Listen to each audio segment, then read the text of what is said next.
When you've got your top off, it's something, the first thing you look at is a midsection. It's something what catches your eye. From an early age, from when I first started looking to a gym and getting interested in the gym, that's the first thing I wanted to develop. I was obsessed with the midsection. I started to look into what works best for me, and as a young age I used to do gymnastics, so I had a core stability there, and I just developed that from now. It's something I've always wanted, so I assume other people feel the same way that I do and would like to develop one, a beach body. Per week I'll train them twice at the most, and in that I basically focus the first ab exercise on the main six-pack, basically the main muscles part.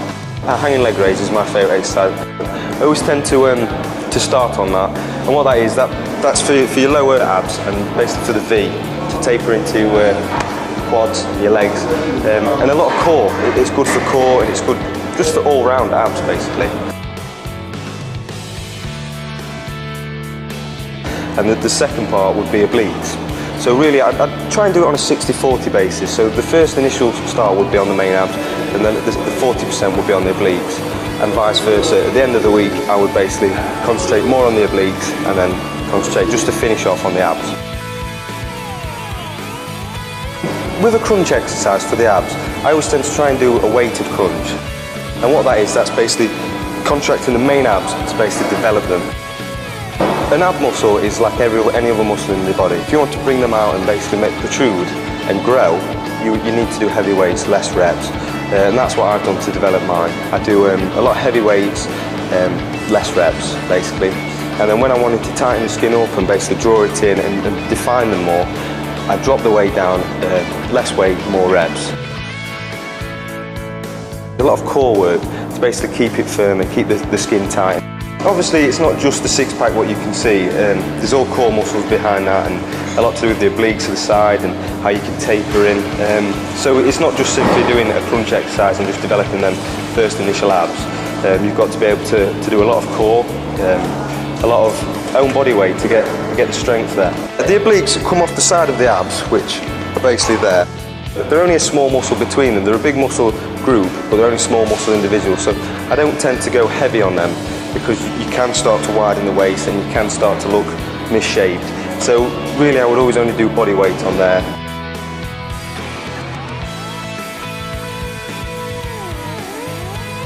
Diet for me is a lot more important than anything you do in this gym. It's known fact that it's around 75–80% of how you look and how you feel, and everything about you is the fuel you use, which is your food. So to be able to keep that and to be able to develop the abs more and get them more defined, you have to look at your diet as well. Everyone will have some form of a six-pack through core and through everyday life. You will have a six-pack.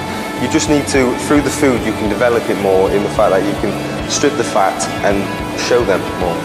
Yeah, genetics do come into it, but that's only a starting block. You need to be able to train hard, to eat hard, to be able to develop them to the best you can. Everyone can develop them, it's just how they come out in the final product.